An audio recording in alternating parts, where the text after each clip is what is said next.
шел 1940 год. Пожар войны все сильнее разгорался на земном шаре. Партии и правительство Советского Союза всеми средствами старались сохранить мир для страны, насколько это окажется возможным, на год, на полгода, на месяц. Понимая, что войны не избежать, стремительными темпами проводилось перевооружение Красной Армии, оснащение ее современной техникой. На армейских совещаниях анализировался опыт боевых действий против агрессоров, разбирались итоги войсковых учений. Прорвавший неприступную линию укрепления противника, нанесен сокрушительный удар не только непосредственно противнику, но и всем тем, кто на Западе вынашивает агрессивные планы против СССР. Наши доблестные воины в боях проявляли беспримерную отвагу и мужество. Да здравствует победоносная Красная Армия и могучий военно-морской флот!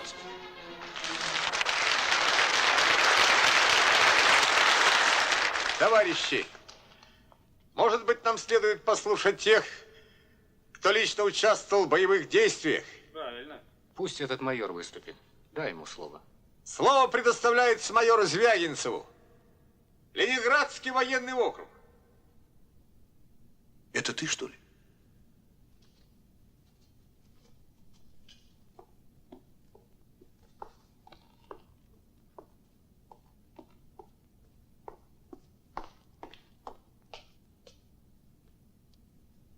Мужество, героизм воинов был массовый, это верно.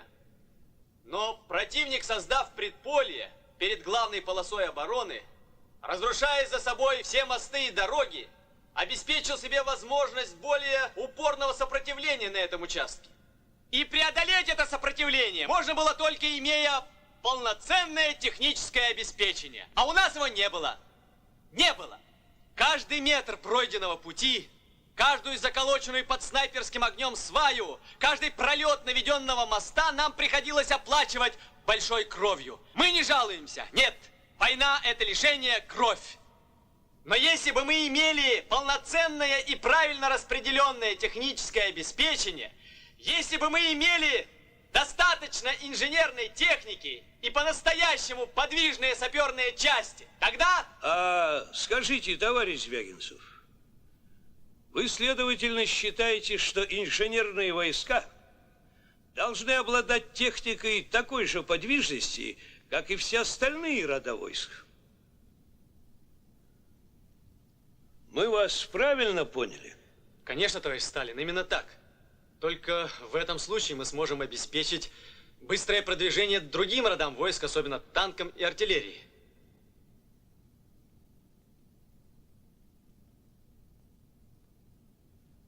Научиться по-современному отрабатывать взаимодействие родов войск – важнейшая задача нашего комсостава. Надо расклевать культ преклонения перед опытом гражданской войны. Принять оперативные меры к разработке новых видов оружия. Перестроить боевую подготовку войск и штабов применительно к требованиям современной войны. А войны, товарищи, нам не избежать. Мы стоим за мир и отстаиваем дело мира. Но мы не боимся угроз и готовы ответить ударом на удар поджигателей войны.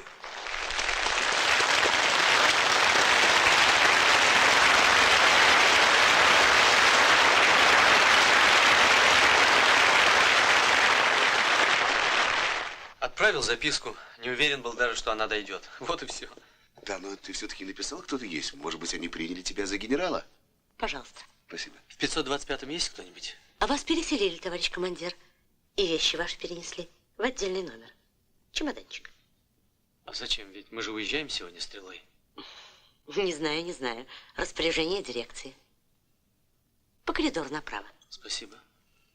Здорово. Четко работает. Поздравляю. А какие ты выводы сделал из его речи? Надо армию укреплять. Все-таки не избежать войны с Гитлером. Да, конечно. Воевать придется, рано или поздно. Вот хорошо бы не рано и не поздно. Сейчас рановато. Вот кое-какие выводы сделаем, тогда пусть лезут.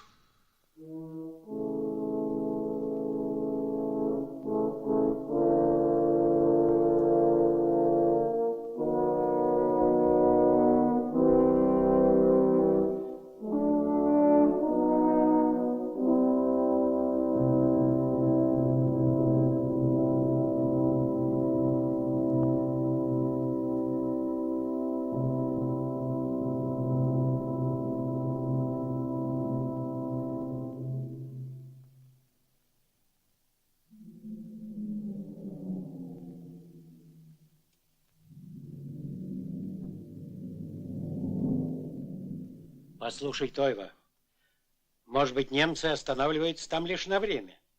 Ведь Германия заверила наше правительство, что его войска находятся в Финляндии транзитом. Маскируют военную технику. Копают подземные склады. А вы, товарищ Тойва, вы не преувеличиваете всего этого? Ну, количество офицеров, штабные машины.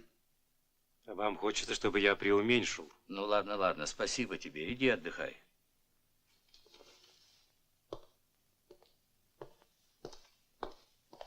Вот схема инженерных сооружений, сделанная Тойва. Назначение некоторых объектов на ней непонятно.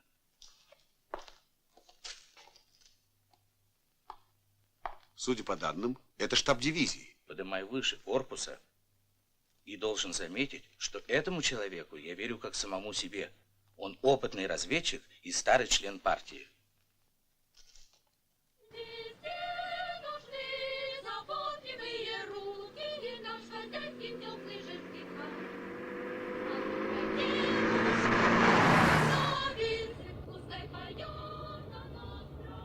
Все хмуришься? Разведчик этот из головы не выходит. Да, сведения у него тревожные. Значит, война? Ну ты сразу в крайность. Вот что, Звягинцев, махнем со мной к брату. Негоже одному в праздник. М?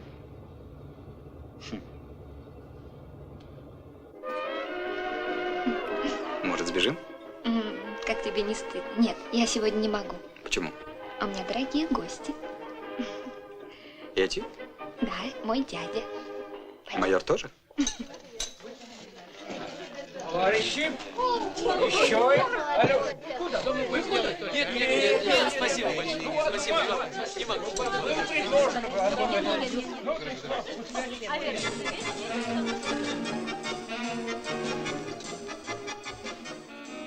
Честно говоря, я вам завидую, Алексей. Вы уже воевали, сумели отличиться. Да завидовать нечем.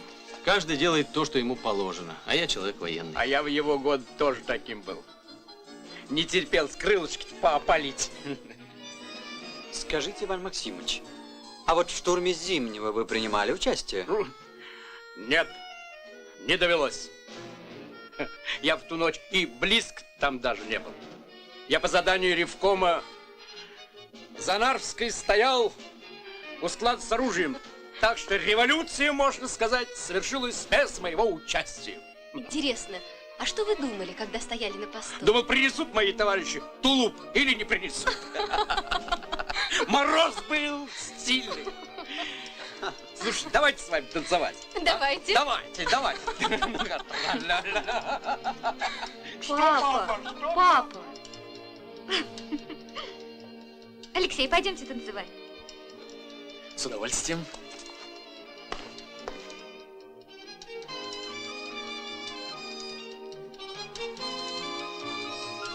А нас, кажется, ревнуют. Ну и пусть. Не боитесь? Скажите, Алёша, а могла бы я быть там, на фронте? Ну, раз вы выбрали профессию врача. Нет, я не об этом. Просто мне интересно, смогла бы я выдержать? Думаю, смогли бы.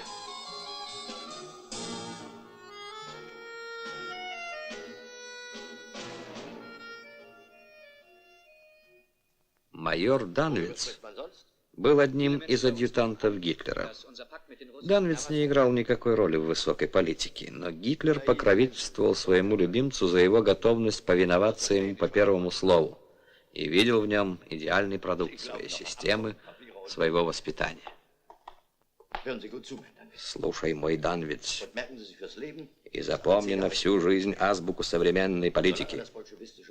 Пока существует большевистская Россия, моя цель сделать Германию властительницей мира недостижима. Ты понял меня? Да, мой фюрер.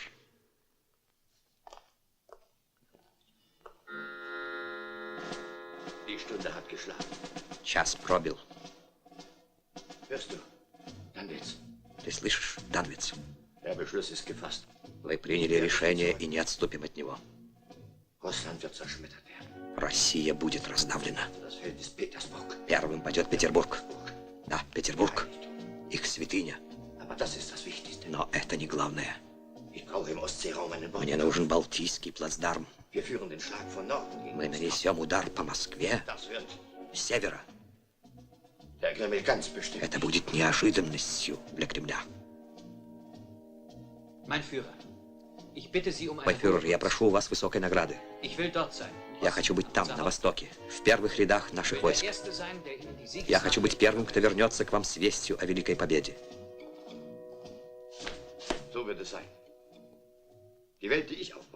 Тот мир, который я построю, будет принадлежать таким, как ты, Данвиц.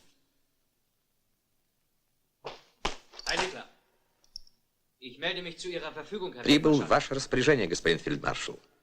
Фельдмаршал Риттер фон Лейб, командующий группой армий «Север». Майор, ich habe beschlossen, Ihnen einen verantwortlichen Auftrag zu geben. Я решил возложить на вас ответственное поручение, майор. Kommen Sie an die Karte. Подойдите к карте. Мы прорываем оборонительные рубежи Прибалтийского военного округа, который большевики называют «особый». Захватив Псков и остров, мы получаем полный оперативный простор для удара на Петербург. Вам понятен мой замысел, майор? Это великолепно. Задача прорыва возложена на 4-ю танковую группу генерал-полковника Хепнера. Я приказал ему создать передовой ударный отряд. Мне предстоит решить, кому поручить командование этим отрядом. Вы молчите? Я почел бы за великую честь. Я ожидал такого ответа. Мне известно, какое доверие испытывает к вам фюрер. Вы понимаете, какая ответственность возлагается на вас? Моя жизнь принадлежит Великой Германии и фюреру. Жизнь каждого из нас принадлежит Великой Германии и фюреру. В те предвоенные дни секретарь Ленинградского горкома партии Кузнецов Алексей Александрович был крайне встревожен положением на границе с Финляндией. Андрей Александрович, я только что из штаба округа. Решил сам все выяснить. Сведения подтверждаются. Ну и что же вы выяснили? Концентрация войск противника теперь уже открыто наблюдается вдоль всей финской границы. Нужно срочно связаться с Москвой. Необходимы экстренные контрмеры. ЦК знают. На западных границах происходит то же самое. Как же тогда понять заявление ТАСС? По категоричности выражений угадывается рука товарища Сталина. Да, вы правы. Цель товарища Сталина ясна. Во-первых, надо успокоить возможное опасение Германии. Вы же знаете, что в западной печати регулярно публикуется дезинформация о том, что будто бы мы первыми собираемся начать войну. Это я понимаю.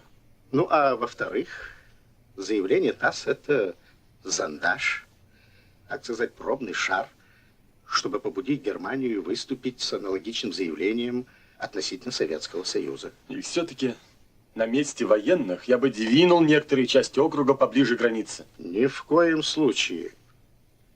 Нельзя давать немцам никаких поводов для провокаций. Ну, а форсированием наших работ по укреплению границы вы займетесь и поактивнее займетесь, пока я буду в отпуске. Значит, едете? Да, товарищ Сталин настоял.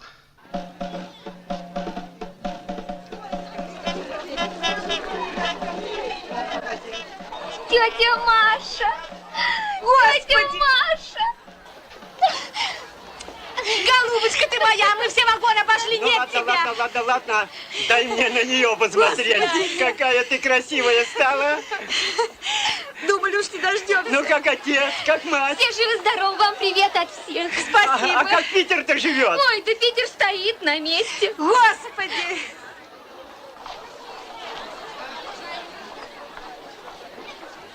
Верочка, вот так встреча. Здравствуй, Толя. Здравствуй. Познакомьтесь, это Анатолий. Он тоже из Ленинграда. Тетя Маша. Он здесь Анатолий. случайно. Очень Так, приятно. случайно, значит. Да, решил отдохнуть в вашем городке. Родственники у вас здесь имеются или знакомые? Нет, просто ребята с курса в Сочи собрались, а я решил наугад. Разложил карту, ткнул пальцем, попал в Белокаменск. Вот и хорошо. Что ж, думаю, название красивое. Красивая, красивая. Красивая, так. И надолго пожаловали? Ну, сегодня 20 июня, значит, 2 месяца, 11 дней я вольный казак. Вольный, значит. Ну что же. Пошли, Верочка. Подскажу, где комнату снять. Спасибо. Ты должен сегодня же уехать. И не подумаю. Ты что, не понимаешь, что это неприлично? Они, бог знает, что могут подумать. Верочка, ну не мог же я уехать на все лето, не помирившись с тобой. Карту пальцем ткнул. Ты что, их за детей считаешь? Ну почему? Очень милые и симпатичные люди. Секретность должна быть абсолютной.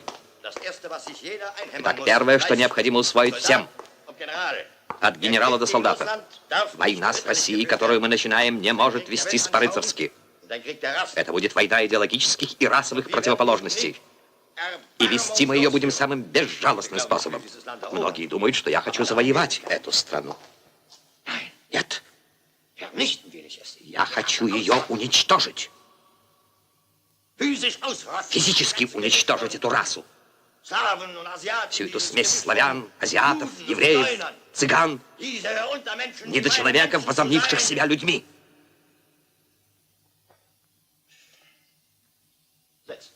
Садитесь.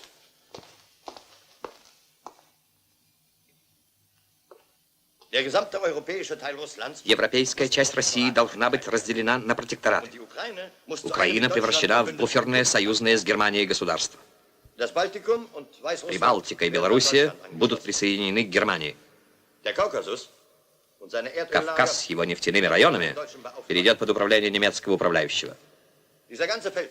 Вся операция займет 1,5 месяца. Максимум 2. Меня могут упрекнуть. Борьба и снова борьба. Но я вижу в борьбе сущность всего живого. Никто не может уклониться от борьбы, если не хочет погибнуть. Численность населения растет.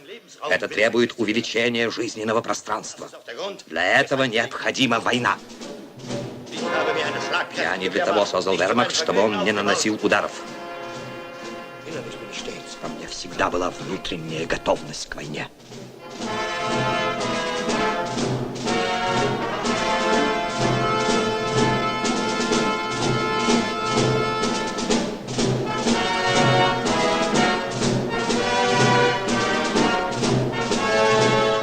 Товарищ Сталин, получена шифровка чрезвычайной важности из Киевского военного округа. Командующий докладывает о переходе через границу немецкого солдата. Перебежчик заявил, что в его части оглашен приказ начать боевые действия против СССР на рассвете завтрашнего дня. По словам перебежчика, он является коммунистом, другом Советского Союза. и решил рискнуть жизнью, чтобы предупредить нас. Продолжайте. Нами подготовлен проект приказа о приведении войск западных округов в полную боевую готовность.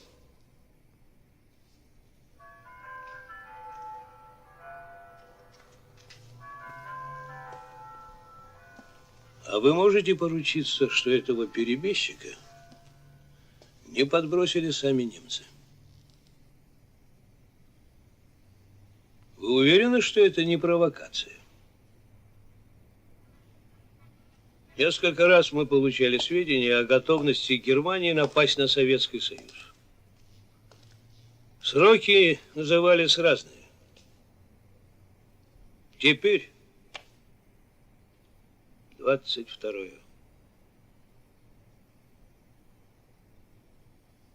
Все это для слабонервных. Нет, товарищ Сталин. Перебежчик не врет.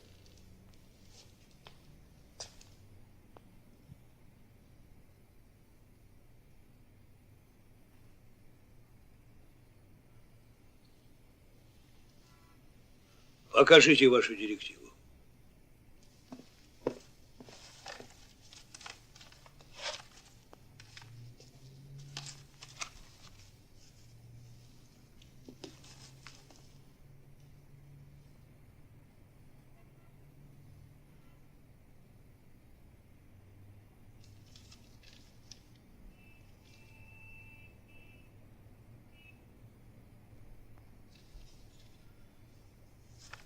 Предлагаемую вами директиву, надо полагать, преждевременной. Подготовьте другую, более короткую. О том, что в ночь на 22 июня на границе могут произойти провокации.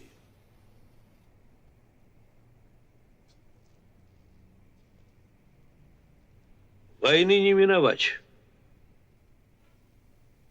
Но Гитлер не может быть настолько глупым, чтобы начать войну против нас именно сейчас, не покончив с Англией. Не исключено, конечно, что ему удалось договориться с Англией. И Черчилль убедил немцев перенести удар на восток. Тогда Гитлеру тем более нужен повод, чтобы оправдаться в глазах общественного мнения. А мы не дадим ему этого повода. Провокациям надо быть готовыми, но на них не следует поддаваться.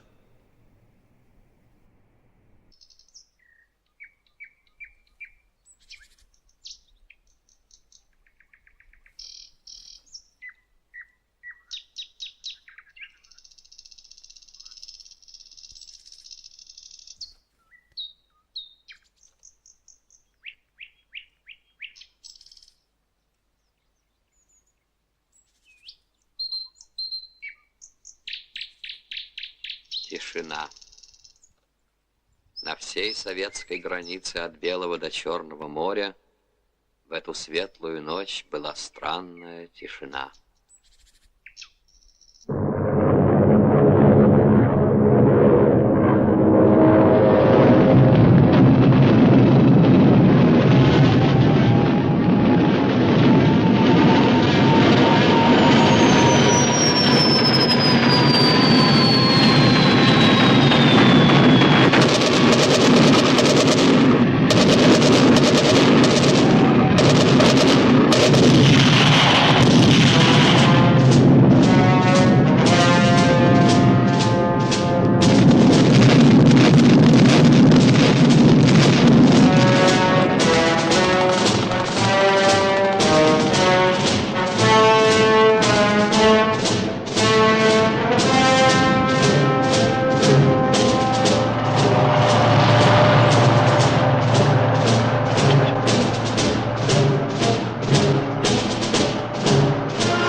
Сталин.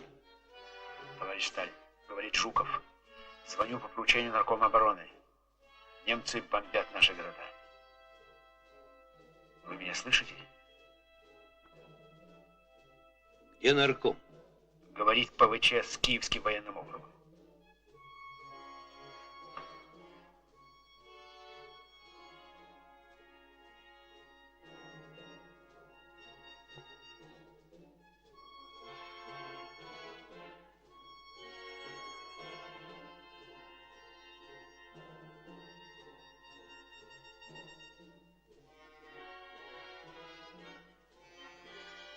Немедленно приезжайте в Кремль вместе с Тимошенко.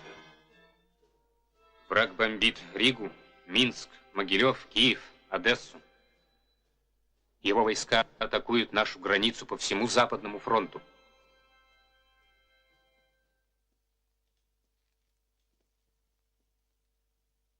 Германское правительство объявило нам войну.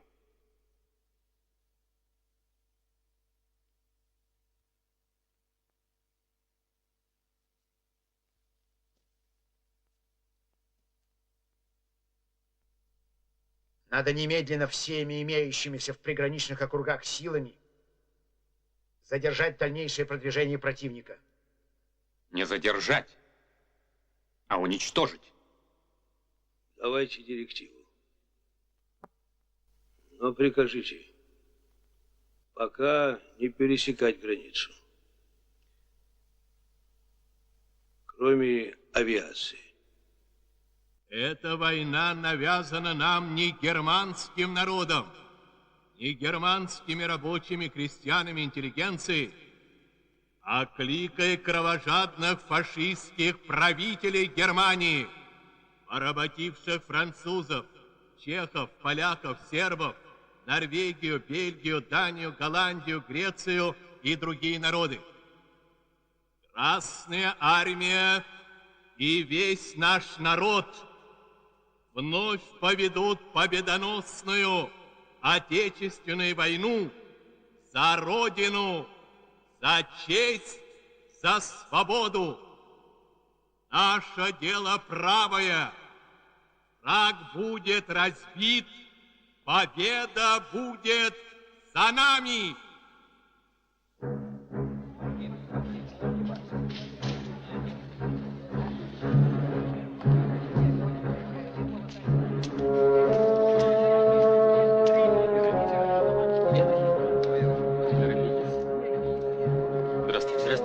Военком у себя? Да, пожалуйста. Спасибо. 8-я линия. Секретарь Горкова. Ваша фамилия? Вот Владимир Никитин, 10 классов. Ага. Добрый день. Что делать, товарищ Кузнецов? Голова кругом идет. 1500 заявлений только за 2 часа. Думаю, радоваться надо. Приказ о мобилизации еще не объявлен. Что делать? Что им отвечать? Ведь тут и старый млад. Ну, посмотрите сами.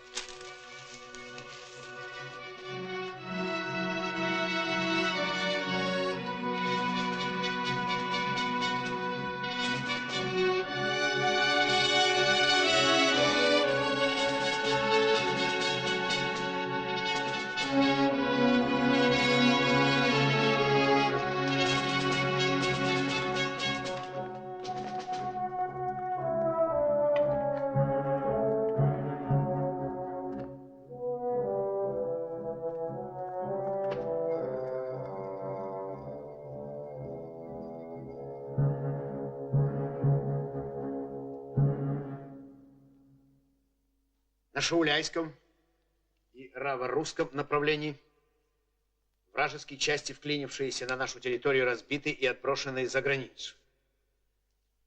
На юго-западном направлении наши войска отбили захваченный немцами Перемышль.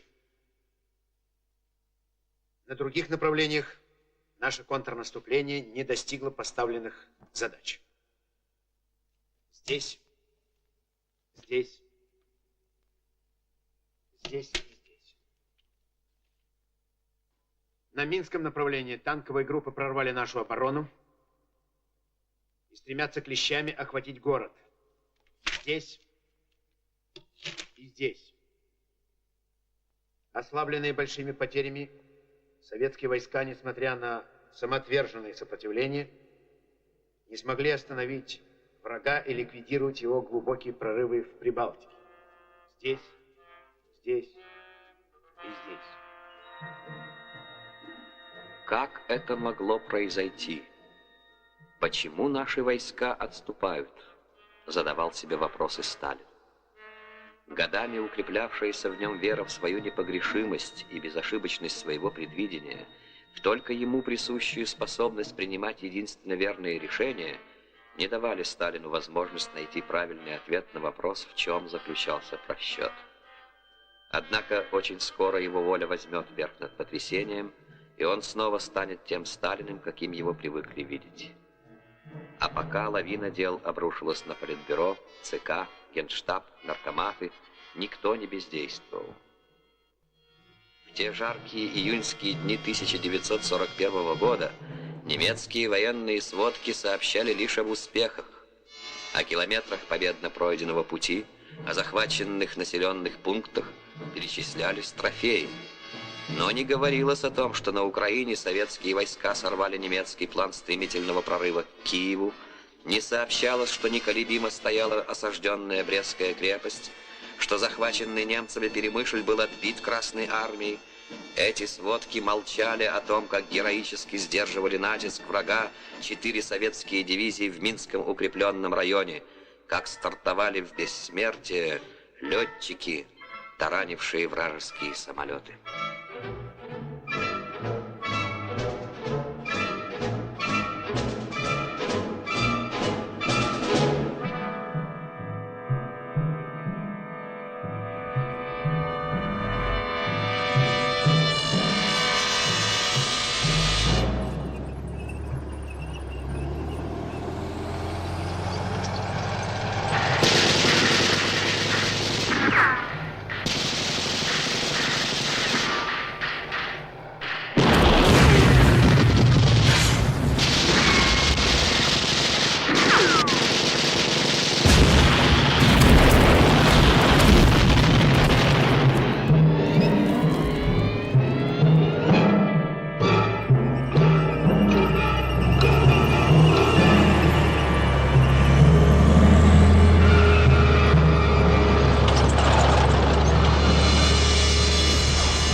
Что случилось? Господин майор, по этому лесу проходит старая граница. Здесь у большевиков начинается линия Сталина. Глупости. Русские ее давно демонтировали. Вперед! Слушаюсь.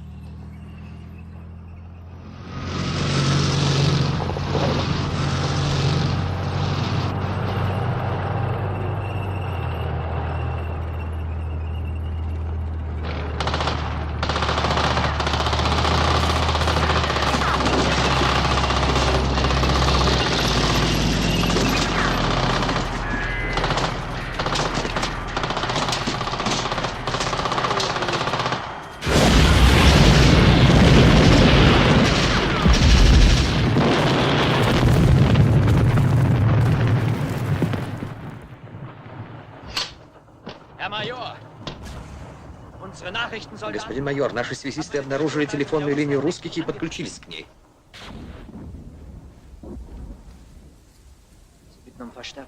Просит подкрепление. Дальше, дальше. Им приказывают покинуть бункер и отходить. Передайте приказ сдаться. Русский солдат в бункер. Вы окружены. Вы должны быть свой командир и комиссар уходить. Вы остаетесь и живете. Иначе вы будете защищен немецкий огнемет. Was sagen Sie? Что они говорят? Schwer zu übersetzen. Трудно перевести. Beschimpfen unsere Mutter? Что-то про нашу матушку и про фюрера.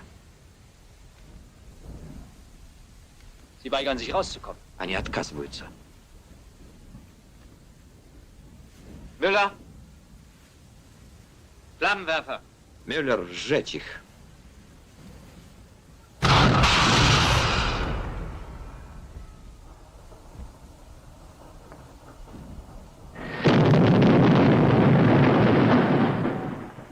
Was soll das? Что это? Wer hat den Bunker gestürmt? Кто взорвал бункер? Die Russen haben sich По-моему, selbst... русские сами себя взорвали, господин майор.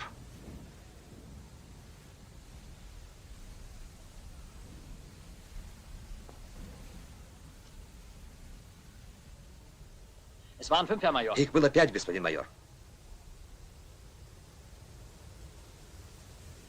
Ivanov, ВКПП. Васильев, ВКПП. Koristelyov, ВЛКСМ. Аганов, ВП. Кузьмин, ВП. Und was heißt das? Что это значит? Wahrscheinlich eine neue Organisation. ВП, очевидно, у Советов есть еще какая-то организация.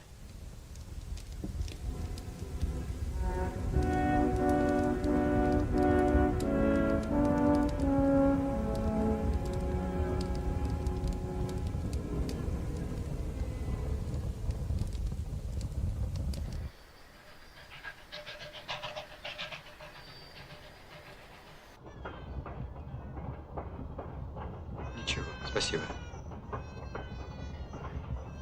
Хотите? Ну что, не нужно. Берите, берите, берите.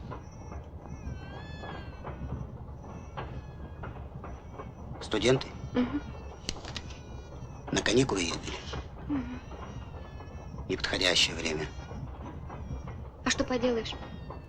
Толя заболел, воспаление легких. Ну и пришлось задержаться.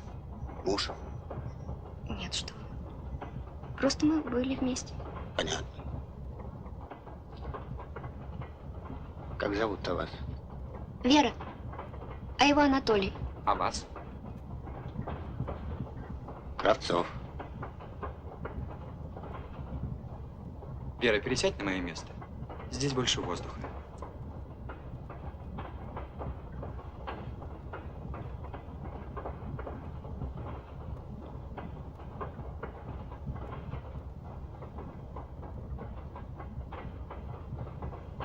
Толь, зачем ты так? Переживет. Нашел время заигрывать. Какая глупость.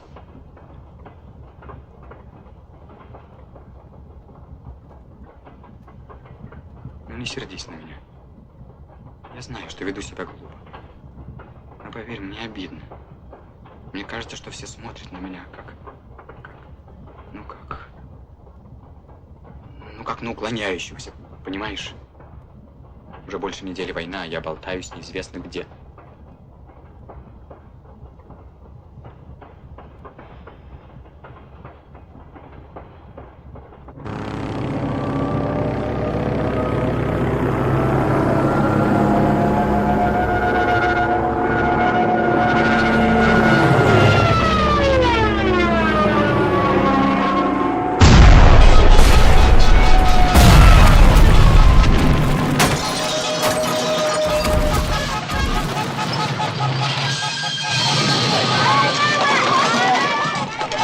Из вагона! Все из вагона! Быстро!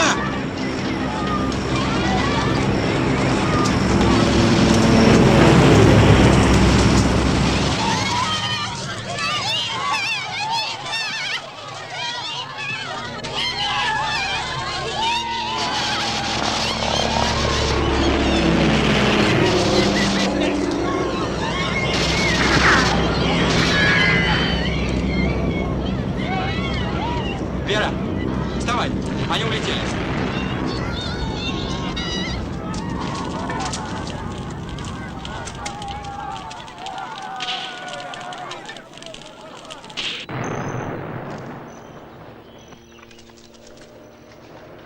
Толя!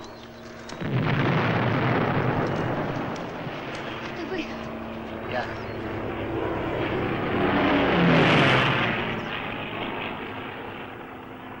Сломай-ка мне палку, Толя. Что?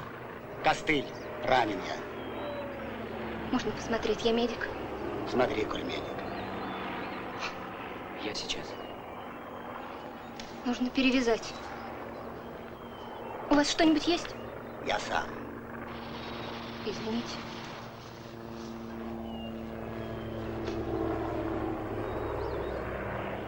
Вот, рви.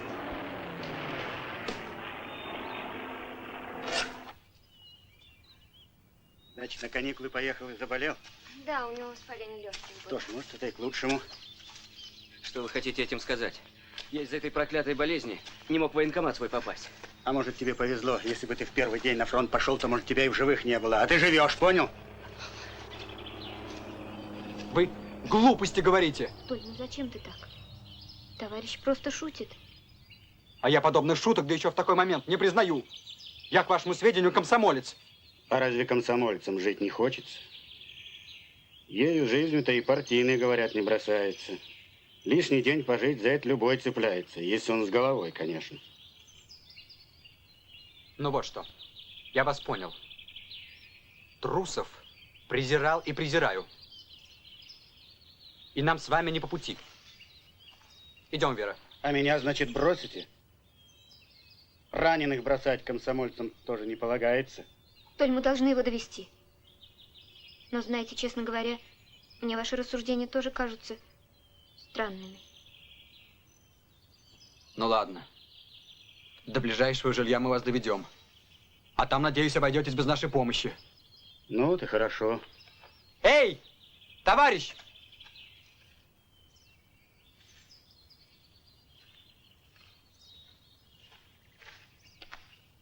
Здравствуйте. Добрый день. Скажите, товарищ, где мы находимся? На земле находимся. Да я понимаю.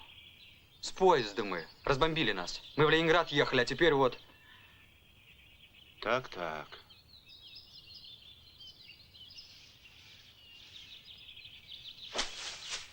Чё, пулей задело? Да, с самолета. А вы местный? Из Клепиков. Жогин моя фамилия. Вот что, Жогин, двигай в сельсовет, скажи, чтоб скорее подводу прислали. Торопитесь. А стоит ли? Отойдите-ка, ребята, в сторону. Нам надо с товарищем немного поговорить.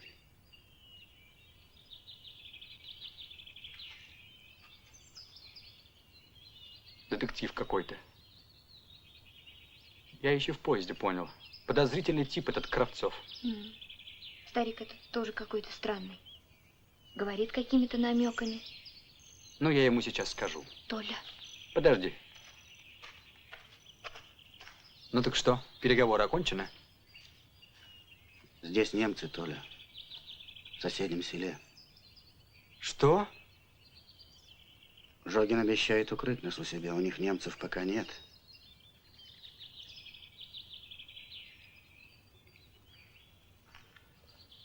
Я понял, Толя, что тебе можно верить. Возможно, что до Ленинграда нам придется добираться врозь. Так вот, если ты там окажешься раньше меня, то в первый же день пойдешь на Литейный проспект в Большой дом. Бюро пропусков, по телефону свяжешься с майором Туликовым. Скажешь, что от Кравцова. Передашь. Товары завезены. Магазин откроется в положенный час. Повтори. Магазин откроется в положенный час. Неверно. Ты пропустил, что товары завезены. Нет, я помню. Хорошо. Твоя фамилия? Кто отец? Болицкий. Отец архитектор. Известный. Не годится. Твоя фамилия Авилов. Повтори. Авилов? Твой отец умер в 19-м году. Он был офицер. Тебе известно, что его расстреляла ЧК. Понял? Но зачем все это? Слушай. Ты воспитывался в детдоме. Ненавидишь ЧК, НКВД и все такое прочее. Но кому я должен все это сказать? Немцам, если придется. Все. Верь ни слова. Вы ей не доверяете? Доверяю, но она девушка, может не выдержать. А ты? Что бы ни случилось со мной, с нами, должен выполнить задание. Должен. Понял. Я с тобой, с Верой, не знаком, случайно встретились в поезде. Все понял? Все, товарищ Кравцов. Ну вот и хорошо.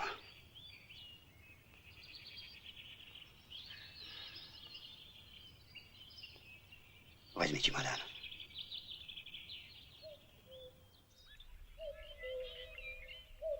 Бросай, Толя, подальше.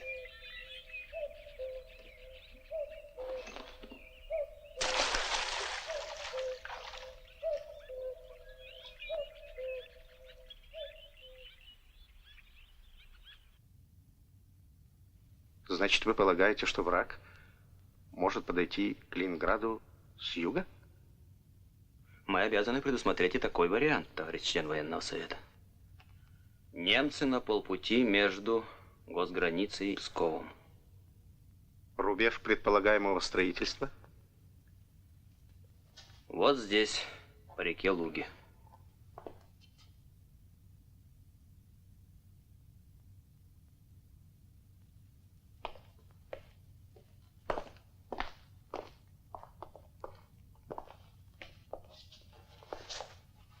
Сколько вам понадобится времени для строительства предполагаемого рубежа? Силами наших инженерных войск не менее 3 месяцев. А надо за 2-3 недели.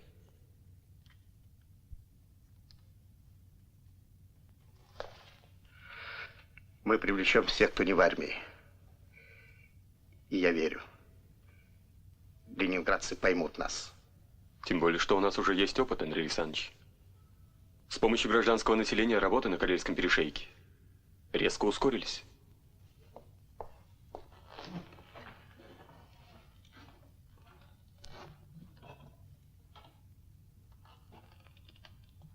Жданов, хотел бы переговорить с товарищем Сталиным.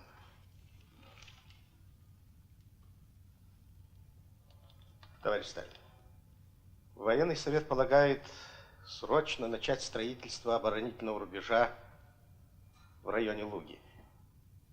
Примерно в 150 километрах от Ленинграда. Да, но для строительства рубежей такой протяженности у нас не хватает саперных частей. Нет, мы на это не рассчитываем. Есть предложение привлечь к работам широкие слои населения.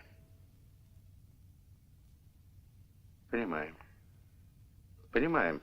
Но это не вызовет никакой паники в городе. Я уверен, что люди поймут сложившуюся обстановку и поддержат нас, товарищ Сталин.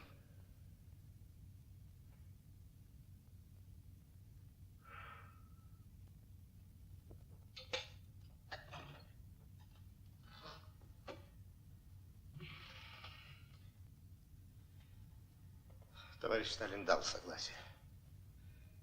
Вопрос о привлечении населения мы поставим сегодня же на совещании секретарей райкомов.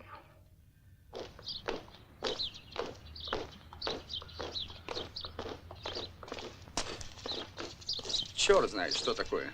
Рыть канаву в таком месте. Это, дяденька, не канава, а траншея, чтобы от самолетов с нее пикировать.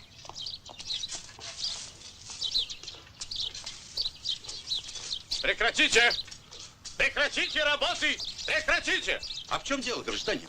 Здесь копать нельзя. Это вредительство. Какое вредительство?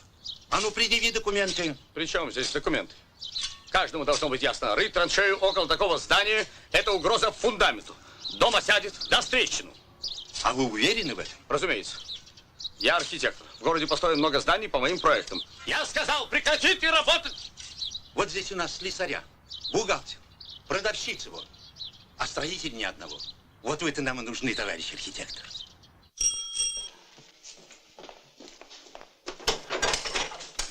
Бог мой. Где ты был? Работал. Ты думаешь, я никому не нужен? Куда ты?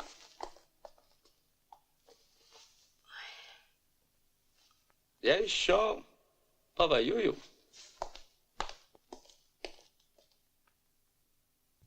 Итак, будем создавать новый оборонительный рубеж по реке Луга. Все ваши соображения доложите мне в 2 часа. Ясно? Ясно. Ясно. Можете идти.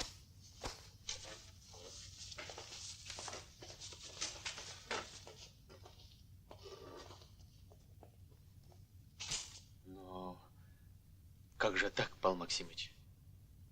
Ведь у нас там абсолютно ничего нет, ни частей, ни... Ведь весь наш план был рассчитан на северное направление, а Прибалтийский военный округ... Прекратите болтовню, майор Звягинцев. Идет война. И она решается не на трибунах. Ты можешь понять это? Я все могу понять, товарищ полковник. А сейчас более чем когда-либо я уверен, что мое место не в штабном кабинете, а в войсках. Я имею опыт финской войны, я строевой командир. Ах, вот оно что. А как ваша фамилия? Суворов или Кутузов? Руководство войсками изволите взять на себя? На белом коне, шашку наголо, рысью на танке, марш-марш! Товарищ полковник, вы не имеете права. Я не побегу от врага. Если надо, сумею умереть там, где буду стоять. А ты место себе не выбирай. Стой и умирай там, куда партия тебя поставит.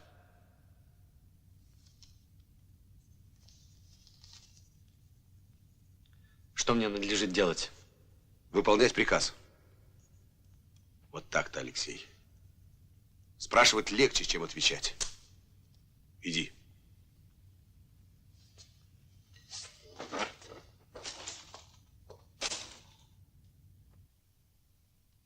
Нет, нет, ничего, Иван Максимович. Просто я хотел узнать, Вера вернулась? А что, разве она не одна поехала? Понимаю. Вы ей все-таки сообщите, чтобы она возвращалась скорее.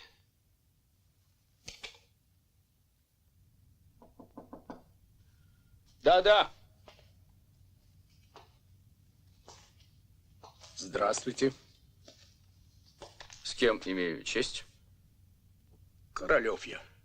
Иван Максимович, рабочий с Кировского завода. И чем могу? Я насчет сына вашего. Вы никаких известий от него не имели? Не понимаю.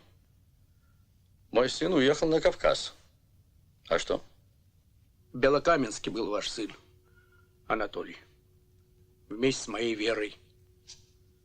Я вчера звонил к тетке ее. Сказали, что уехали. Нет, позвольте. Так что же, дальше вы мне ничего не рассказали? Так а что же рассказывать-то? Что знал, то и сказал. Я думал, что вы больше меня знаете.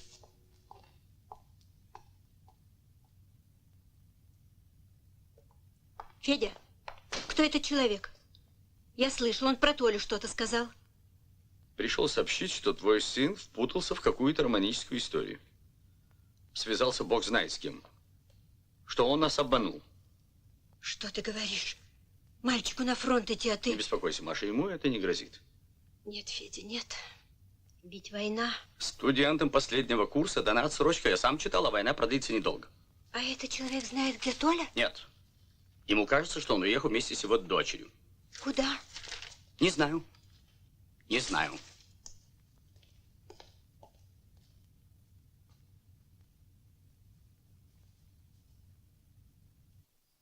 А почему Кравцов ушел от нас? Откуда я знаю?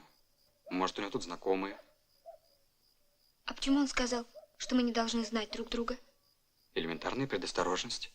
Чтобы один в случае чего не тянул другого. Ты думаешь, такой случай возможен? Ничего я не думаю. Ты спросила, я ответил. Ну что ты волнуешься? Не надо. Я уверен, все кончится благополучно. Ты не бросишь меня? Верочка, родная, ну что ты, ничего не бойся. Я всегда буду с тобой. Раньше я сам не понимал, что люблю тебя. Думал, что это так, временно. Но теперь знаю, что на всю жизнь. Знаю, что другой такой не будет. Мы всегда будем с тобой вместе. Мне теперь кажется, что мы никогда не будем больше вместе. Что ты, замолчи! Нет. Может быть, это последние минуты. Последние часы, когда мы вместе. Ну что ты говоришь? Я должна тебе сказать. Я очень много должна тебе сказать, Толя. Если нам придется не быть вместе, ну не быть. Я хочу, чтобы ты знал, что ты был самым дорогим для меня, самым любимым. Господи, я проклинаю себя за то, что я боялась нашей любви.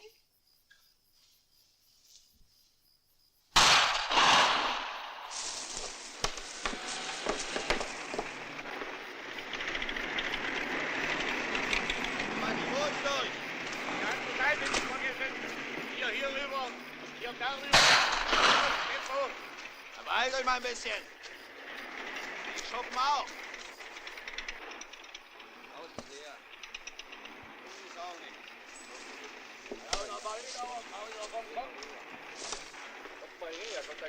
Guck mal aufs Dach.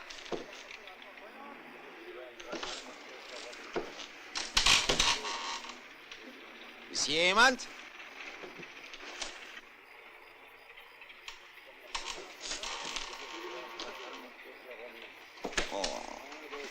Ein schönes Pärchen. Kommt mal her, Kameraden.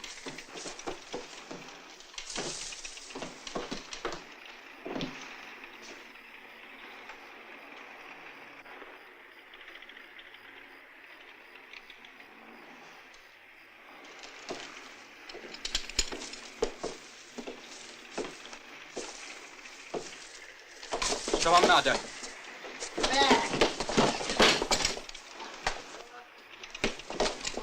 Пусти!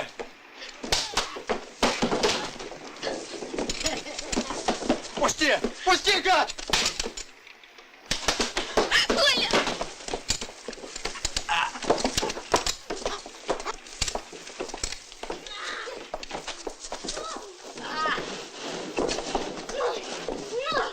Скотина!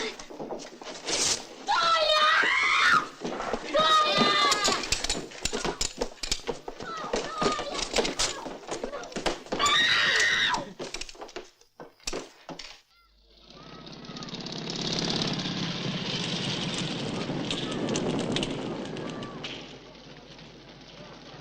Смотреть на господин майор.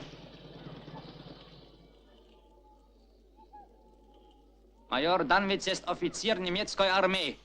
Он приказывает тебе говорить одна правда, иначе расстрель. Ты понял? Расстрель. Нет, нет, я буду говорить правду. Я говорить правду. Ты знаешь этот человек?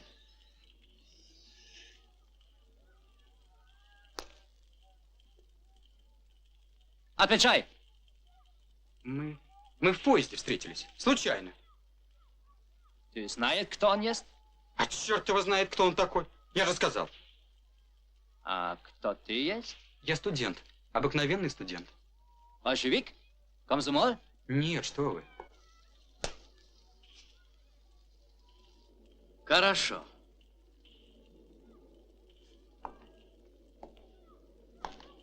Er behauptet, dass Sie ihn dazu gezwungen haben. Ja, ja, ich habe alles verstanden. Er lügt. Господин майор сказал, что ты лгун. Ты из одной шайки, этот чекист. Ты его помощник. Кто? Я чекист? Значит, не знаете, юноша. Кравцова, товарищ. А вот нам он хорошо известен. На всю жизнь запомнили. А ты, гражданин начальник, ГПУшник проклятый, неужто забыл, как Жогина раскулачивал, да в Сибирь его ссылал? Это он мне руки вязал, когда я на их колхозные братью с топором пошел, добро свое кровное оберегая.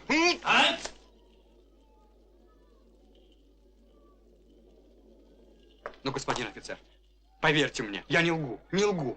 Я никогда не знал этого человека. И если он чекист, я ненавижу его. Они расстреляли моего отца. Расстреляли, я говорю правду. Er sagt jetzt, dass Sie seinen Vater erschossen haben. Wann? Когда был расстрелян твой отец? После революции, в 19 году. Они его в офицерском заговоре обвинили. Я потом в детском доме рос. Как твой фамилия? Авилов. Авилов. Я бы вам документы показал, да все в поезде сгорело. Интересная ситуация. Im Jahre 1919 hatten die Roten seinen Vater der Teilnahme an einer Offiziersverschwörung beschuldigt. Aha. Er soll seinen Vater jetzt rächen. Господин майор дает тебе возможность отомстить за свой отец. Ты должен расстрелять этого человека. Erschieß ihn. Bitte.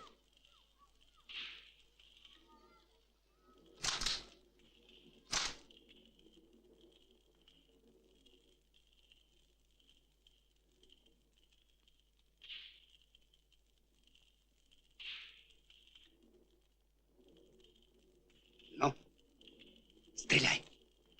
Стреляй, сволочь. Я и не знал, что ты белогвардейский последуешь. Давай стреляй, слизняк проклятый! Трусишь, офицерский ублюдок. Дали б мне возможность, я бы тебя первого из этого пистолета! Ну! Чего ждешь, заячья душа? Стреляй! Стреляй, сволочь! Стреляй!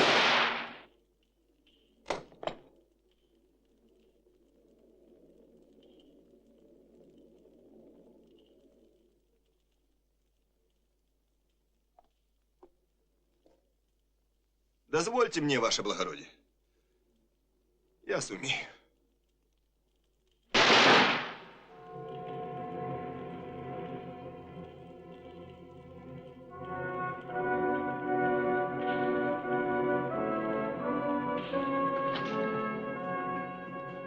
Майор Данович сказал, что ты есть молодец. Он приказал подарить тебе свободу. Я и должен идти в Петербург и всем говорить о силе и мощи германской армии. Понял? Да. Мы скоро будем в Петербурге. И ты сам можешь говорить благодарность майор Данвиц, который есть настоящий тевтонский рыцарь. Иди. Ханс? Кон.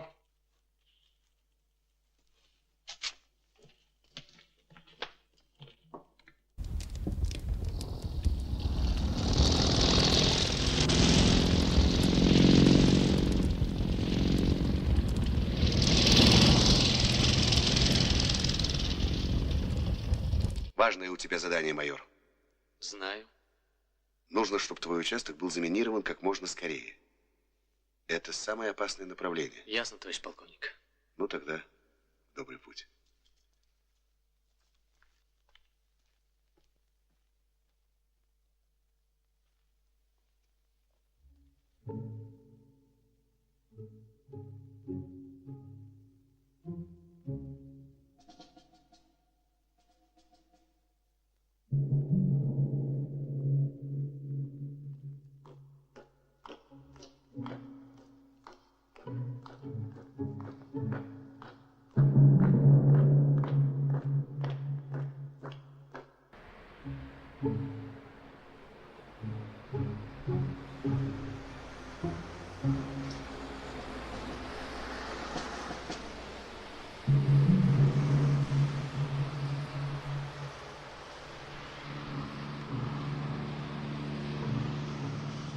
Не исключено, что немцы попытаются прорваться в Ленинград с юга.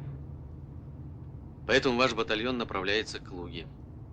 Будем создавать новую линию обороны. Так. Картина проясняется. Старший политрук, у вас инженерное образование? Да нет. Попал после призыва в сапера, да так и остался. А на гражданке чем занимались?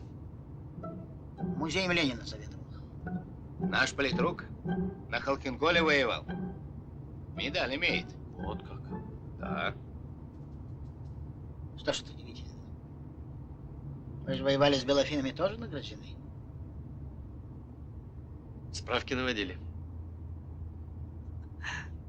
Нет. Такой возможности не имел. Но в политуправлении справлялся. Нам ведь тоже не безразлично, под чьим началом батальон будет действовать.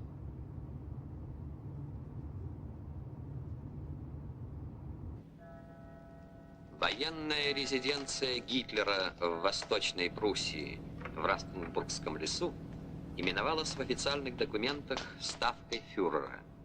Сам же Гитлер предпочитал называть ее романтически – Вольфшанце, что означало «логово волка».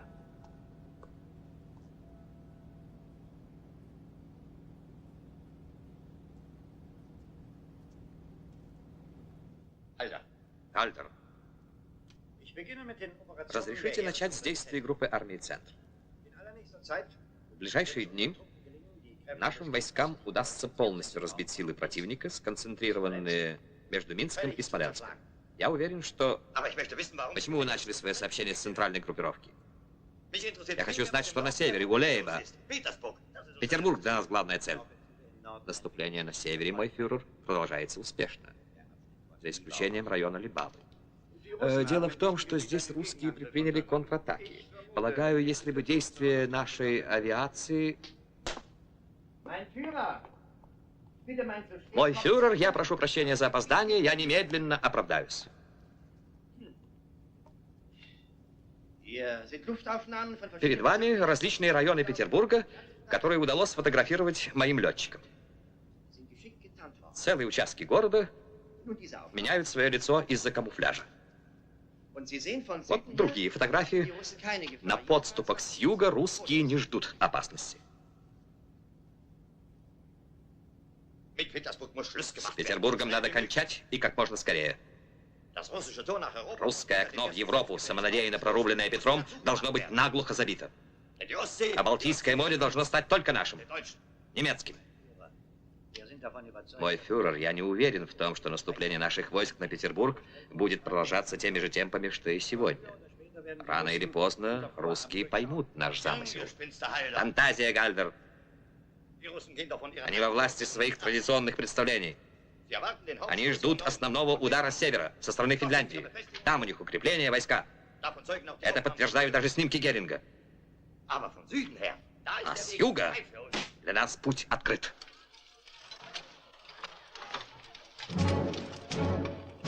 Тебя кирками и лопатами цари копали до темна, и всю горячими осколками тебя засеяла война.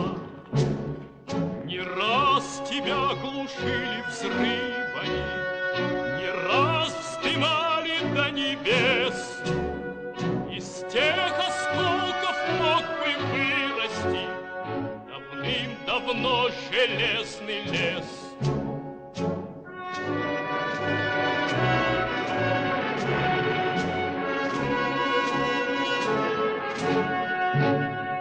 Моих друзей, моих товарищей ты укрывала словно мать, и столько их на землю падало, чтоб никогда с нее не встать. И бесконечными дорогами мы шли невесело пыля, а ты вслед глядела горестно, моя родимая земля.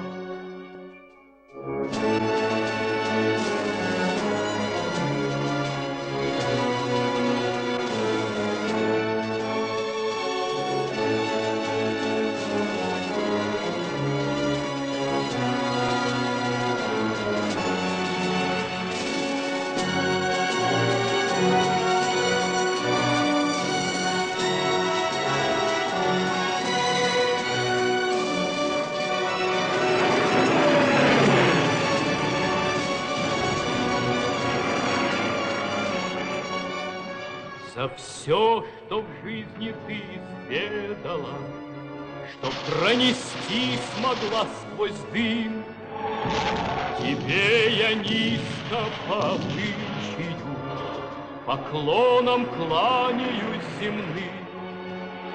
Опять из пепла возрожденные бои поднимутся поля. Моя судьба непобежденная, моя родимая земля.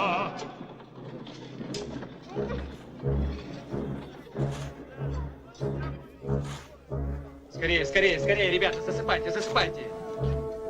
И здесь равняй, равняй, чтобы незаметно было. Отметь здесь. И вон там, вон. Товарищ майор, когда все закончим, разрешите мне здесь на грузовичке проехать, на виду у немцев. Опасно. Зато они наверняка поверят, что дорога не заминирована. Разрешите обратиться, товарищ майор? Командир батальона Горелов. Батальона? Не вижу никакого батальона, лейтенант. Где занимаете позиции? Мы отступаем. Вот закрыть бы проход, чтоб знали, впереди враг, позади мины. Откуда? Из-под Риги. Я спрашиваю, когда соприкасались с противником в последний раз? Соприкасались с противником в последний раз под островом. А на меня крыситься нечего, я не немец. На врага надо было злость иметь. Чем командовали? Взводом, ротой, батальоном. За какие подвиги такое быстрое продвижение? Немец помог. Ротного убили, стал ротным. Комбата убили, стал комбатом. Так почему же вы здесь, коль такой смелый? Я стою сейчас перед вами, товарищ майор, потому что там не устоял. Больше мне сказать нечего. Сколько с вами людей? Весь батальон. Только в батальоне осталось меньше, чем должно быть в роте. Остальные лежат и больше не встанут. Сейчас ваших людей покормят и проведут в тыл на переформирование. Идите. Я не за продовольствием пришел. Мне доложить надо. Тут у нас один гражданский есть, в лесу подобрали. Говорит, задание у него важное. Приведите. Есть? Товарищ Звягинцев, ну как вы могли ему сказать такое? Что? Насчет того, чтобы закрыть проходы в минных полях. Зря придираешься. Закрыть или открыть проход зависит не от меня. Верно. А вам действительно не жаль этих? Дело не в жалости. Я военный человек и мыслю по-военному. Меня учили, кормили, одевали и обували за счет народа, чтобы, когда надо, я защитил свой народ от врага. Если оказались не в состоянии, ведь не исключено, что и нам придется отступать. Тогда так? Тогда смерть. А вы их мертвых считали? Мало думаете, их в землю легло? Товарищ майор, нельзя так о людях говорить. Я на этих днях с десятками бойцов из тех, что отступали, переговорил и понял. Ну и какое же ты открытие сделал, скажи? Простое. Очень простое. Пока что сильнее нас фашист. Слишком велик перевес. Но пройдет время, люди научатся воевать и отступать без приказа. Будут только трусы. Я не понимаю тебя, старший политрук.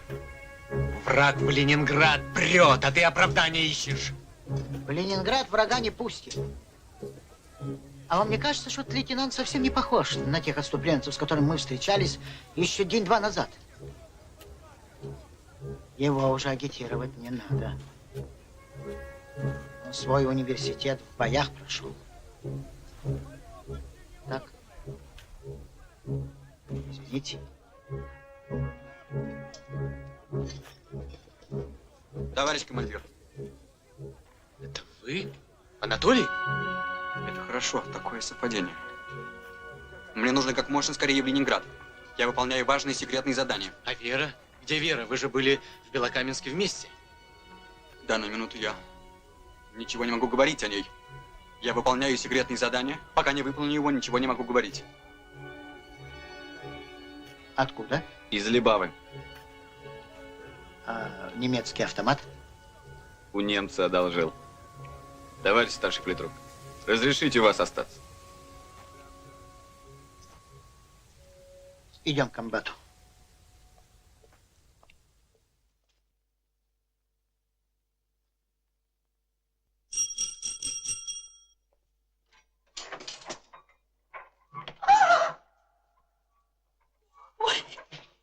Что такое, Маша? Мам! Толя! Толя! Толя! Текст сообщений Кравцова не спутали? Это очень важно. Нет, что вы. Вроде все как рассказали. В конце надо расписаться.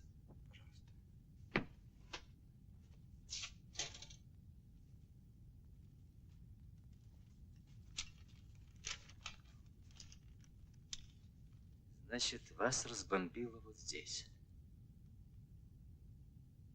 А вы не могли бы показать, где утопили чемодан? Где-то здесь. Я еще запомнил вблизи остатки какого-то сооружения. Это уже хорошо. Настоящий чекист был Вася Кравцов. Спасибо тебе. Обо всем, что было, о нашем разговоре никому ни слова, даже отцу и матери. Понимаю. Не спишь? Нет.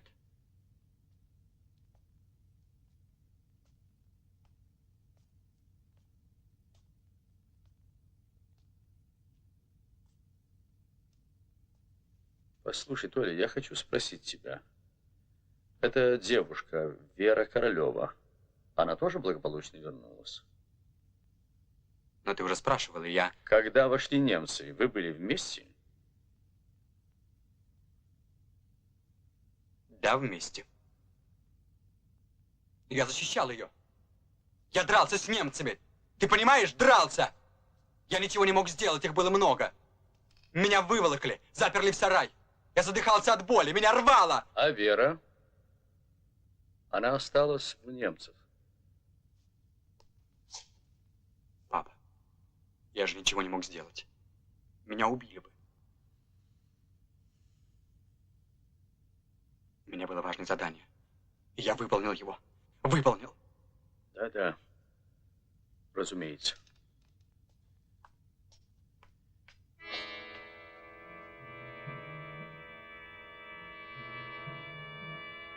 Стреляй, сволочь!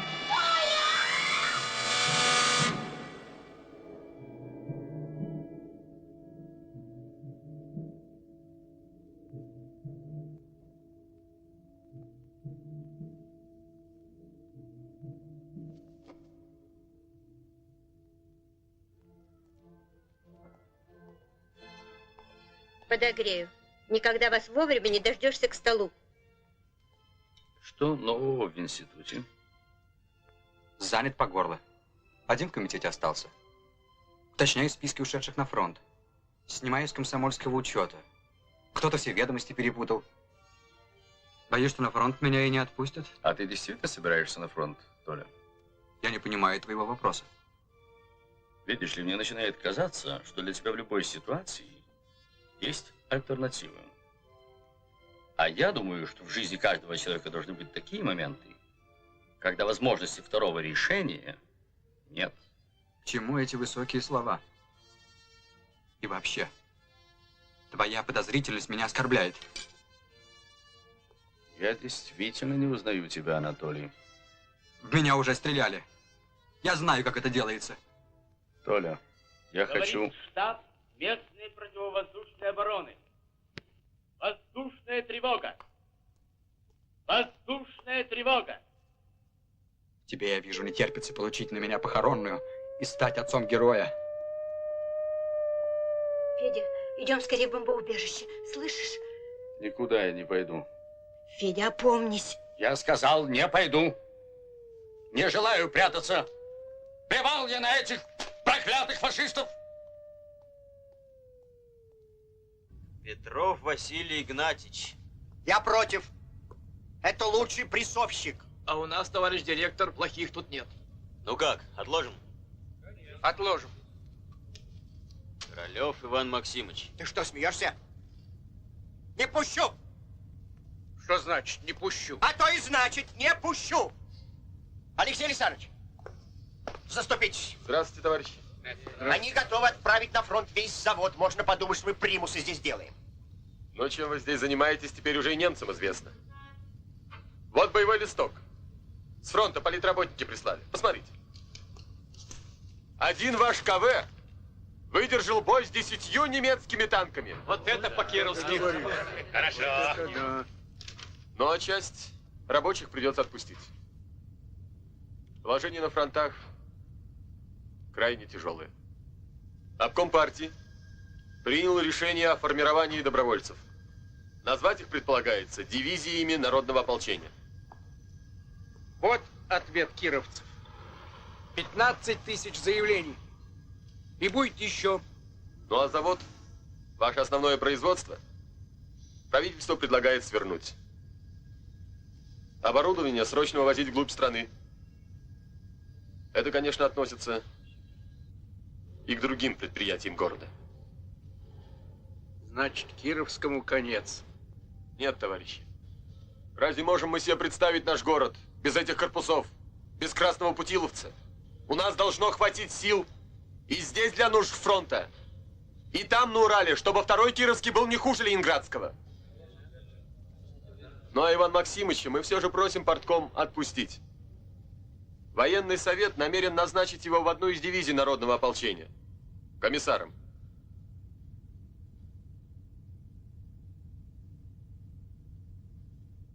Я же вам еще раз повторяю, папаша, что принять вас в ополчение невозможно. Не имею чести быть вашим родственником, молодой человек. Соблаговолите мне, к кому мне надлежит обратиться? То есть в каком смысле? Я спрашиваю, какое руководящее лицо занимает здесь вышестоящее положение? Здесь комиссар дивизии, но я вам повторяю, уважаемый, Не трудитесь, что... не трудитесь. Честь имею. Простите, что я к вам без разрешения, но ваши командиры абсолютно... Что-нибудь о Вере? Да?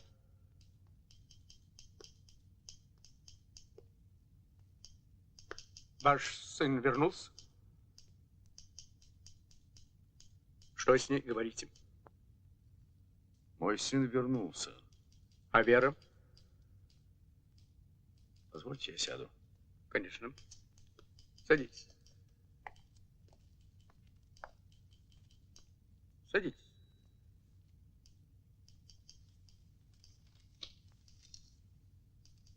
Ваша дочь осталась у немцев. Как осталось у немцев? Они возвращались в Ленинград. Их поезд попал под бомбежку. Потом немецкие танки, они попали в плен. Анатолию удалось бежать.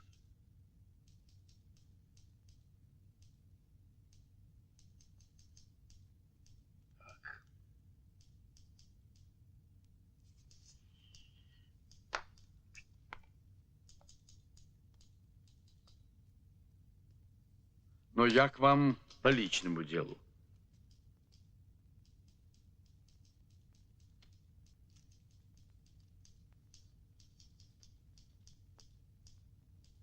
Заявлением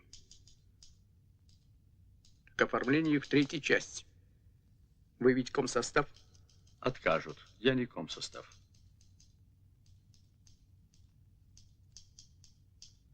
Ну что ж, все правильно. Вы снят с учетом. Не обучены военному делу. Я архитектор и инженер, и, смею заметить, вполне обученный. И не сомневаюсь, что вам понадобится не только те, кто умеет колоть этим штыком и стрелять из пушек. Ничего не могу сделать.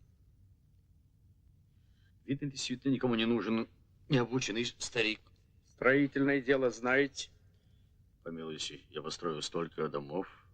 Но сейчас дома не строят, а разрушают. Я вас спрашиваю, в фортификационных вопросах разбираетесь? Каждый элементарно грамотный архитектор обязан.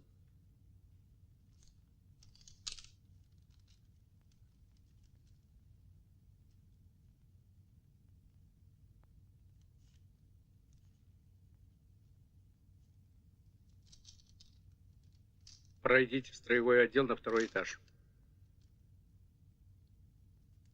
Спасибо.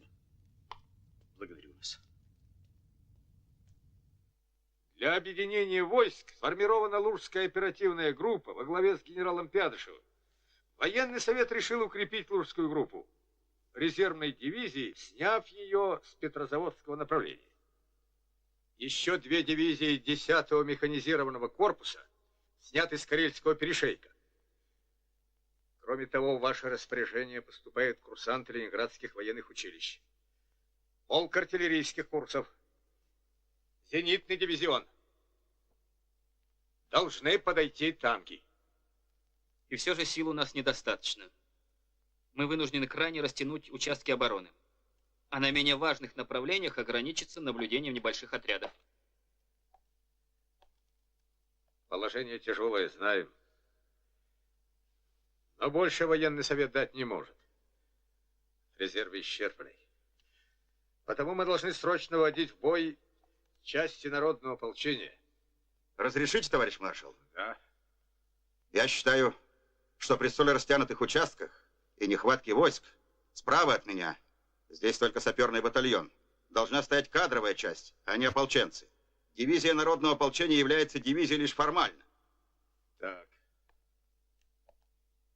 Может, спросим мнение комиссара дивизии народного ополчения? Дивизия не отступит. А мне этого, комиссар, мало. Ты сколько времени в армии? 2 недели. Не считая гражданской. Вот. Когда танк на тебя полезет, да сверху еще авиация прижмет, вот твои 2 недели и скажутся. А когда твои бойцы побегут, тогда уж никакая агитация и пропаганда не поможет. Как вы можете говорить так, товарищ Чорохов? В эту дивизию Ленинград послал своих лучших сыновей. Разрешите, я сам отвечу.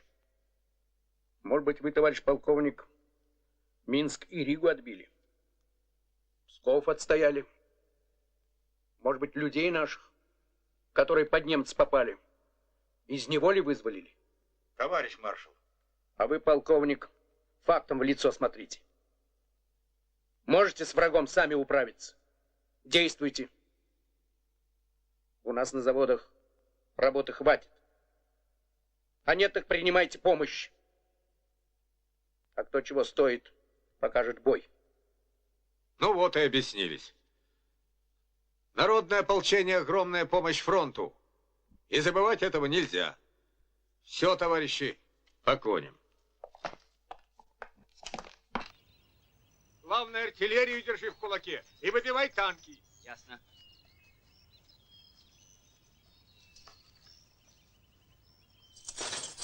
Я же просил вас, братец, поаккуратнее. Я же с начальником обвеса за каждый гвоздь дрался. Будьте повнимательнее, пожалуйста. Я прошу вас. Как попал сюда архитектор Валицкий? Записался в ополчении, как все. Это неправильно. Он известен как крупный специалист, и брать его на фронт не было особой необходимости. Старик с характером. Я знаю. И тем не менее отправить в тыл. Есть.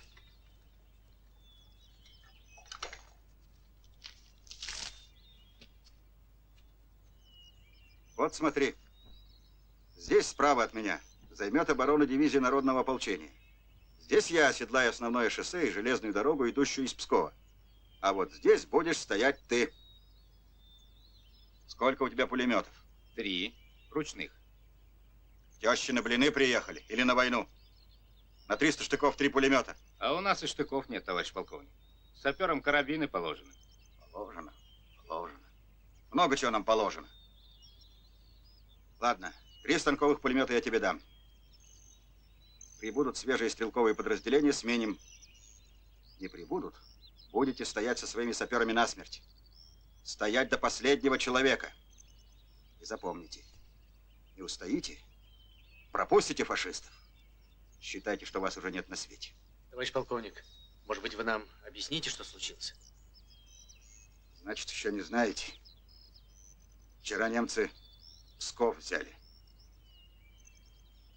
Ставкой образовано новое направление, северо-западное.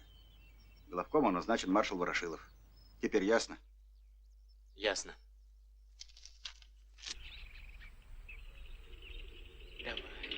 Давай, разговоров.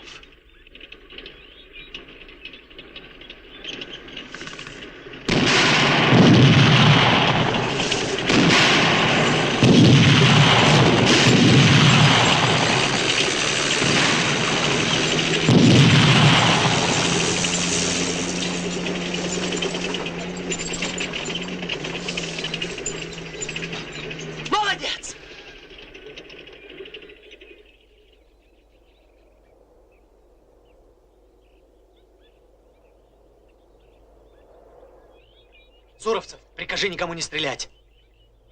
Есть не стрелять. Соедини со всеми ротами. А если они все-таки, черт возьми, Дай все роты. не полезут в эту ловушку? Первое. Полезут. Должны. Сотый будет говорить. Готово. Я сотый. Передайте по взводам, без моей команды не стрелять. Есть! Без приказа не стрелять! Без приказа не стрелять. Передать дальше. Без приказа не стрелять! Без приказа не стрелять! Без приказа не стрелять! Не стрелять без приказа! Ну что ж ты встал? Видишь, все тихо, спокойно. Дорога свободна. Ну.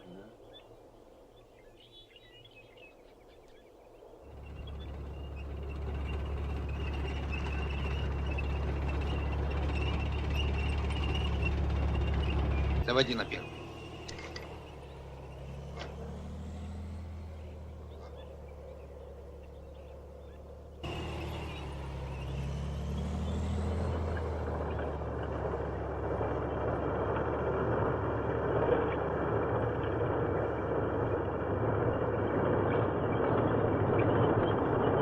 Давай!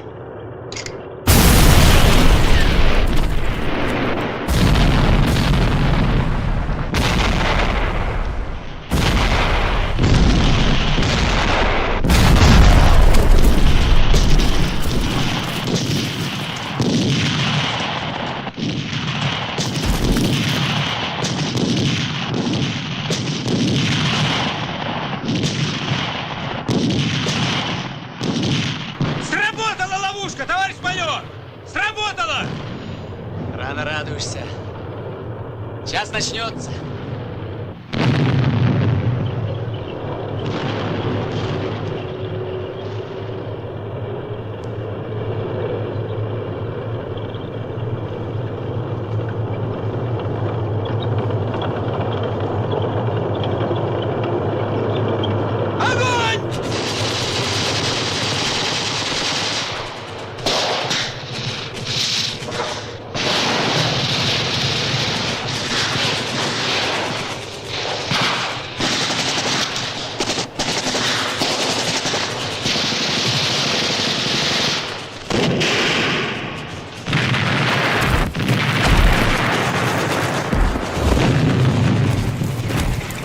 Что? А я говорю, держись! Ленинград за тобой! Ну и хорошо, что знаешь. Раздержись!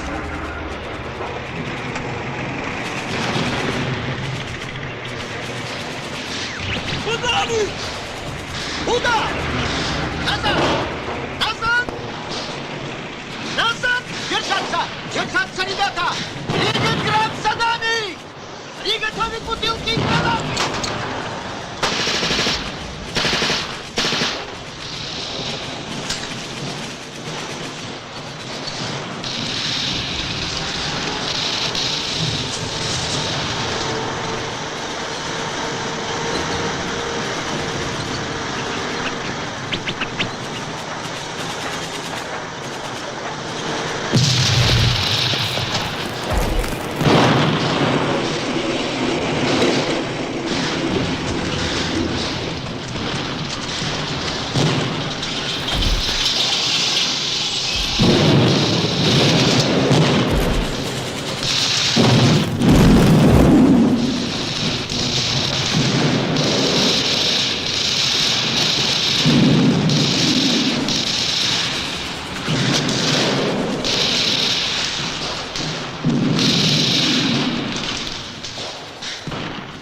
Товарищ майор, вас первый.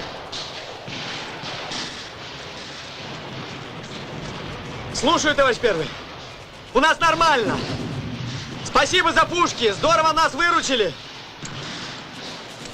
Танки пошли влево, в сторону ополченцев. Прошу тебя, поезжай к ним. Помоги, если что. И заодно предупреди, что немецкие танки пошли к ним в обход. Товарищ майор, молодец, Разговоров! Сработала твоя машина. Ну как ты? Ничего, только вот гимнастерку попортил. Поехали к ополченцам. Есть.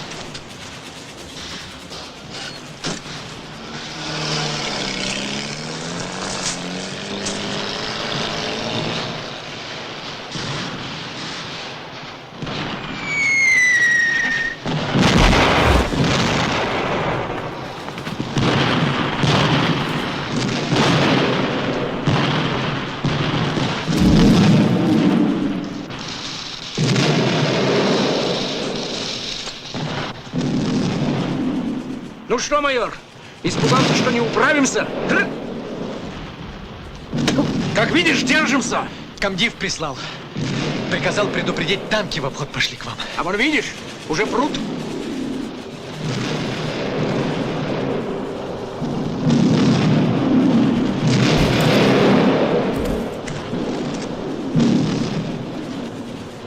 Придется вот этими вот игрушками. Только не верят бойцы, что загорятся от них танки. Танки справа!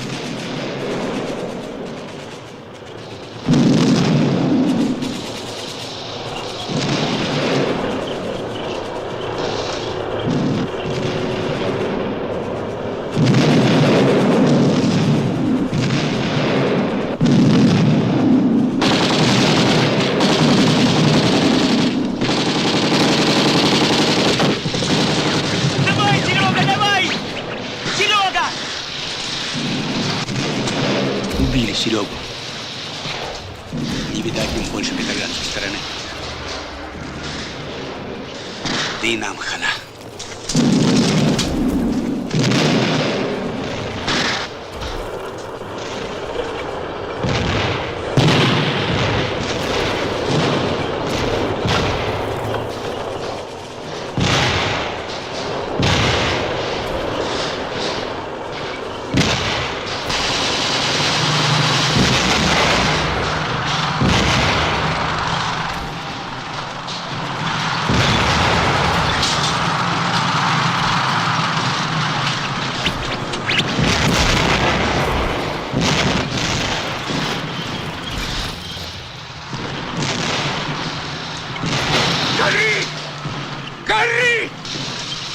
Товарищи! Танк от бутылки горит! Горит! Фашистская сволочь! Давай, ребята! Давай их, мать! Давай!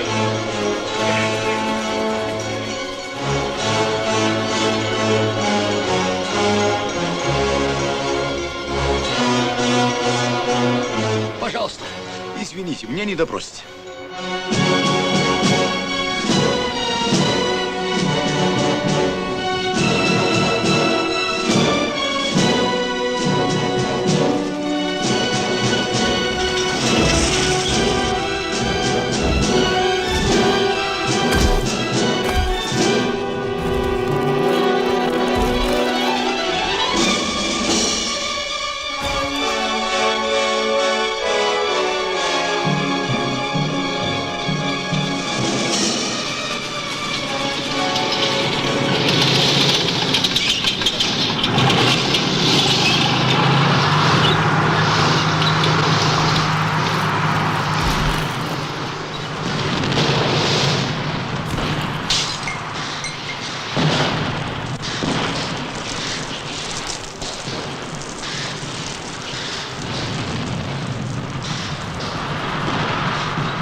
Наши кировские!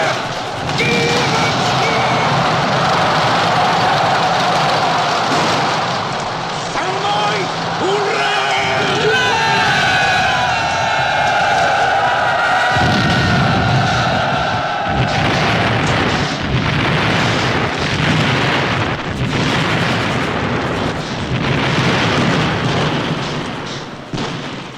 Полковник Родин! Вовремя подоспели. А то туговато нам стало. Да и вы, я смотрю, натворили здесь дел. Ничего. Помяли мы им бока. Он горят. Запомнят этот день фашисты. При мне собирали. Ну как, не подводит? Хорош танк. Да? Фашистские снаряды его не берут. Мечтаю до Берлина на нем дойти. Дай бог! Дай бог! До Берлина было еще очень далеко. Но в эти июльские дни бойцы и командиры кадровых частей и дивизий народного ополчения встали на пути вооруженного до зубов противника, намеревавшегося сходу преодолеть Лужский рубеж, и вынудили его почти на месяц перейти к обороне. Тем самым было выиграно время для укрепления подступов к Ленинграду.